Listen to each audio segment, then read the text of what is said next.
গত July August মাসে দেশে যে বিপ্লব হয়েছিল, গণ অভ্যুত্থান হয়েছিল, আপনি যে নামে অভিহিত করেন না কেন, যে আন্দোলনটা হয়েছিল সেই আন্দোলনের নেট ফলাফল আমরা জানি। শেখ হাসিনাকে তার সরকার সহ দেশ ছেড়ে পালিয়ে যেতে হয়েছিল। কিন্তু ক্ষমতায় টিকে থাকতে শেখ হাসিনা কী করেছিলেন, কী কী চেষ্টা করেছিলেন, সেটা নিয়ে নানা ধরনের কথাবার্তা হয়। দু ধরনের ভার্সন। একটা হলো আমরা যারা দেখেছি, আমরা এক ধরনের কথা বলি যে কীভাবে অত্যাচার চালা হয়েছিল, কীভাবে নির্বিচারে মানুষকে গুলি করে মারা হয়েছিল, এটা আমরা দেখেছি।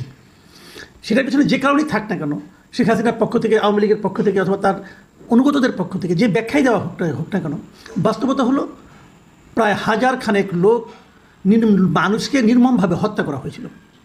আবার বিপরীত দিকে শেখ হাসিনা যারা অনুগত আছেন তারা কিন্তু এই দাবিটা করেছেন যে তারা এই ধরনের কোনো কিছু চালায়নি, বরঞ্চ কিছু ঘটনা ঘটেছে যেগুলো নাকি বাইরের লোক এসে করেছে। ওই বোরখা পরা একটা তত্ত্ব কিন্তু আমরা দেখেছি, গুলি কত মিলিমিটারে সেই তত্ত্বও দেখেছি। এগুলো বলার চেষ্টা করা হয়েছিল যে বাইরের কোনো শক্তি এখানে ইনভলভ হচ্ছিল এবং তারাই এগুলো করেছে মানুষকে উস্কে দেওয়ার জন্য। দু ধরনের কথাই কিন্তু আমরা শুনেছি। তো দরকার ছিল আমাদের জন্য একটা নিরপেক্ষ তদন্ত। তো সেই তদন্তের একটা তদন্ত কিন্তু আমরা অলরেডি আজকে পেয়েছি। সেটা হলো জাতিসংঘের পক্ষ থেকে একটা তদন্ত করা হয়। জাতিসংঘের মানবাধিকার বিষয়ক হাই কমিশন তারা একটা তদন্ত করেন এবং সেই তদন্তটা প্রকাশিত হয়েছে।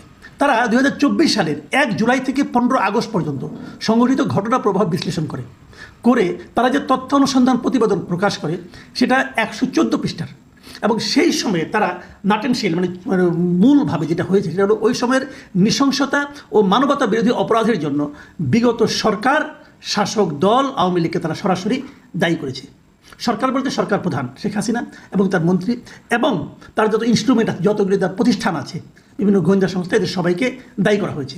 এবং সেখান থেকে তারা কী পেয়েছে, আমি ওনাদের বক্তব্য থেকে কয়েকটা জিনিস আপনাদের একটু অবহিত করার চেষ্টা করি। যেমন তারা বলেছে যে স্বৈরাচারী সরকার নিরাপত্তা বাহিনী, গোয়েন্দা সংস্থা এবং দল ও সহযোগী সংগঠনকে যুক্ত করে মাত্রাতিরিক্ত বল প্রয়োগ করেছে। কাদেরকে যুক্ত করেছে? সরকারের নিরাপত্তা বাহিনীকে, গোয়েন্দা সংস্থাকে এবং দল এবং সহযোগী সংগঠন যেগুলো ছিল সবগুলিকে তারা যুক্ত করেছে এবং সবগুলিকে যুক্ত করেই তারা মাত্রাতিরিক্ত বল প্রয়োগ করেছে। এবং তারপর আর কী করেছে? বিচার বহির্ভূত হত্যা, নির্বিচার মারণাস্ত্র দিয়ে গুলি, গ্রেপ্তার, নির্যাতন, চিকিৎসা পেতে বাধা দেওয়ার মতো গুরুতর মানবাধিকার লঙ্ঘন করেছে। আর কি করেছে, কেন করেছে এগুলো, সেটা কে করেছে সেগুলো বলা হয়েছে। যেমন মূলত ক্ষমতায় টিকে থাকতে আন্দোলনকারীদের উপর মাত্রা অতিরিক্ত বল প্রয়োগের সরাসরি নির্দেশ দিয়েছিলেন তৎকালীন প্রধানমন্ত্রী শেখ হাসিনা ও সাবেক স্বরাষ্ট্রমন্ত্রী আসাদুজ্জামান খান কামাল। ক্লিয়ার জিনিসটা ওনাদের কিন্তু অনুসন্ধানও না বলেছেন যে এই কাজটা মূলত করেছেন শেখ হাসিনা এবং তৎকালীন স্বরাষ্ট্রমন্ত্রী।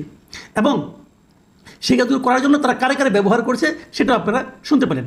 এখন এগুলি তারা এই যে ইনফরমেশনগুলি তারা দিল, এই যে তথ্যগুলি তারা সংগ্রহ করেছে কোত্থেকে, এটা সংগ্রহ করার জন্য তারা কিন্তু এদেশে এসেছিল, তারা কয়েকদিন থেকেছে। তারা ঢাকা ছাড়াও চট্টগ্রাম, রংপুর, রাজশাহী, খুলনা, বগুড়া, সিলেট এবং গাজীপুর, এই 8টা শহরে তারা অনুসন্ধান চালিয়েছে, কারণ এই শহরগুলিতেই বেশি মাত্রায় বিক্ষোভ হয়েছিল। এবং তারা সেখানে যে ঘটনাপ্রবাহের যারা ক্ষতিগ্রস্ত, যারা ঘটনাপ্রবাহের সাক্ষী ছিল, এমন প্রায় 230টিরও বেশি তারা সাক্ষাৎকার নিয়েছে। এবং এছাড়া সরকার, নিরাপত্তা বাহিনী, রাজনৈতিক ব্যক্তিদেরও এরকম প্রায় 36টার মতো সাক্ষাৎকার নিয়েছে। এই যে 36টা সাক্ষাৎকার নিয়েছে, তার মধ্যে সরকারের বর্তমান এবং সাবেক উভয় ধরনের কর্মকর্তারাই ছিলেন। ওই সময় যারা কর্মকর্তা ছিলেন তেমন লোকও সেখানে ছিলেন। এবং ওই যে বললাম যে সরকারের বিভিন্ন সংস্থাকে কাজে লাগানো হয়েছিল, এই সংস্থাগুলি কারা কারা? এদের মধ্যে ছিল প্রতিরক্ষা গোয়েন্দা পরিদপ্তর মানে DGFI, জাতীয় নিরাপত্তা গোয়েন্দা সংস্থা মানে NSI, national telecommunication monitoring cell NTMC, পুলিশের গোয়েন্দা বিভাগ মানে DB, পুলিশের বিশেষ শাখা মানে SB, counter terrorism and transnational crime CTTC, এই সমস্ত ইউনিটগুলো এই যে মানবাধিকার লঙ্ঘনের মতো কাজ তারা করেছে। আচ্ছা, এরপর যে জিনিসটা হলো যে ওনারা আরেকটা পয়েন্ট ধরেছেন যে এই সমস্ত কর্মকর্তা তারা সাক্ষাৎকার নিয়েছেন, তাদের কেউ কেউ এই অনুসন্ধানী দলের সঙ্গে তারা বলেছে, একটা কথা বলেছে, এটা খুবই সিগনিফিকেন্ট বলে তারা উল্লেখ করেছে। আমি ওই একটাই উল্লেখ করি, আরও অনেক কথা আছে, বুঝতেই পারছেন, 114 পৃষ্ঠার বিশাল রিপোর্ট, ডিটেল আমি যাবো না। আমি খালি আরেকটা কথা বলি। কেউ কেউ কর্মকর্তা তারা জাতিসংঘের কাছে দাবি করেছিল যে তৎকালীন প্রধানমন্ত্রী ও স্বরাষ্ট্রমন্ত্রী আইনের মধ্যে থেকে আইন শৃঙ্খলা রক্ষাকারী বাহিনীগুলোকে বল প্রয়োগের নির্দেশ দিয়েছিল। তার মানে তারা দাবি করছে যে প্রাইম মিনিস্টার এবং স্বরাষ্ট্রমন্ত্রী তারা এরকম অতিরিক্ত অথবা এখতিয়ার বহির্ভূত পদক্ষেপ নিতে নিরুৎসাহিত করেছে, বলেছে আইন যতটুকু পারমিট করে ঠিক ততটুকু যেন তারা করে, এই ধরনের কথা ওই সরকারি কর্মকর্তারা বলেছে। তারপর তারা আরও বলেছে কিন্তু বাহিনীগুলো নিজে থেকে মাত্রা অতিরিক্ত বল প্রয়োগ করেছে, মানে যে মাত্রা অতিরিক্ত বল প্রয়োগ দেখা গেছে এর জন্য তারা দায়ী করেছে ওই বাহিনীগুলিকে, মানে সরকারের প্রধানমন্ত্রী এবং স্বরাষ্ট্রমন্ত্রীকে নয়। তার মানে স্বরাষ্ট্রমন্ত্রী এবং প্রধানমন্ত্রী নাকি চায় নাই যে এরকম গুলাগুলি হোক, ওই বাহিনীর লোকেরা নিজ দায়িত্বে করেছে, এরকম কথা বলেছেন ওই সরকারি জ্যেষ্ঠ কর্মকর্তারা, মানে সচিব পর্যায়ে 2 জন কর্মকর্তা হয়তো হবেন।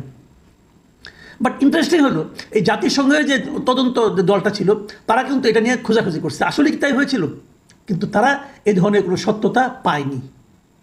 মানে অর্থাৎ দাঁড়ালো গিয়ে যে গুলিগুলি হয়েছে, যে কাজগুলি হয়েছে, মানুষকে টর্চার করা, মানুষকে গুলি করে মেরে ফেলা, এই সবগুলি হয়েছে সরাসরি শেখ হাসিনা এবং স্বরাষ্ট্রমন্ত্রী মানে আসাদুজ্জামান খান কামালের সরাসরি নির্দেশে। এবং এখানে আরও অনেক কিছু বলা হয়েছে, তারা প্রতিদিন মিটিংয়ে বসতো, এদেরকে নিয়ে বসতো, বসে তারা অর্ডার করতে এইভাবে করো, এভাবে করো, এভাবে করো, এগুলো অনেক কিছু আছে। এখন এই যে আলোচনাগুলো আমি বললাম আপনাদেরকে, এর থেকে আমি কি বুঝতে পারলাম?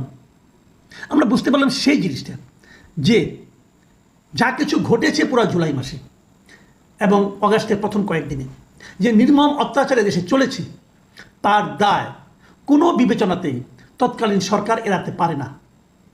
তৎকালীন সরকারের সরাসরি নির্দেশ এর সঙ্গে জড়িত আছে, সরাসরি নির্দেশ। যারা আমি জানি অনেক আওয়ামী লীগের যারা শেখ হাসিনার প্রচণ্ড ভক্ত আছেন তারা হয়তো এই কথায় হতাশ হবেন, কিন্তু এটাই রিয়েলিটি, আপনাদের এটা মানতে হবে।